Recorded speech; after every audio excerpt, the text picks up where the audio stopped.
স্বাগতম সবাইকে। আজ আমরা জানব পৃথিবীর অন্যতম প্রাচীন ও শক্তিশালী দেশ চীন সম্পর্কে। চীনের আনুষ্ঠানিক নাম চীন গণপ্রজাতন্ত্রী পিপলস রিপাবলিক অফ চায়না।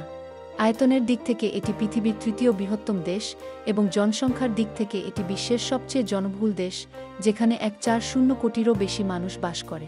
এই দেশটি ছিল মহামানবদের, আবিষ্কারকদের এবং অসাধারণ সংস্কৃতির দেশ। প্রাচীন চীন আমাদের উপহার দিয়েছে কাগজ, বারুদ, কম্পাস এবং ছাপাখানা, যা পৃথিবীর ইতিহাস বদলে দিয়েছে। চীনের বিখ্যাত মহাপ্রাচীর গ্রেট ওয়াল অফ চায়না পৃথিবীর অন্যতম বিস্ময়। প্রায় 2,1,000 কিলোমিটার দীর্ঘ এই প্রাচীর তৈরি হয়েছিল শত্রুদের আক্রমণ থেকে রক্ষা পাওয়ার জন্য। আজ এটি পর্যটকদের জন্য অন্যতম আকর্ষণীয় স্থান। চীন তার ঐতিহ্যবাহী সংস্কৃতি ও আধুনিক প্রযুক্তির এক অসাধারণ মিশেল। বেইজিং, সাংহাই, গুয়াংজুর মতো শহরগুলোতে দেখা যায় আধুনিক আকাশচুম্বী ভবন ও উন্নত প্রযুক্তি, যা চীনকে বিশ্বের অন্যতম অর্থনৈতিক পরাশক্তি হিসেবে গড়ে তুলেছে।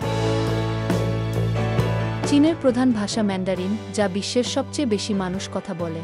দেশটির জনপ্রিয় খাবারের মধ্যে রয়েছে ডাম্পলিং, পেকিং ডাক, সুয়ান লাটাং, সোর অ্যান্ড স্পেসি সোপ, যা চীনা খাবারের অনন্য স্বাদ বহন করে। এত বিশাল দেশ হওয়ায় চীনের প্রকৃতি ও জলবায়ু বৈচিত্র্যময়। হিমালয়ের তুষারাবৃত পর্বত, সুন্দরী ইয়াংসি নদী আর সবুজ ধানক্ষেত, চীনের প্রাকৃতিক সৌন্দর্য সত্যিই মনোমুগ্ধকর।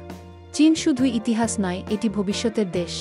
প্রযুক্তি, মহাকাশ গবেষণা এবং বৈশ্বিক বাণিজ্যে চীন আজ শীর্ষস্থানে। তাই বলা হয়, যদি ভবিষ্যৎ দেখতে চাও, চীনের দিকে তাকাও।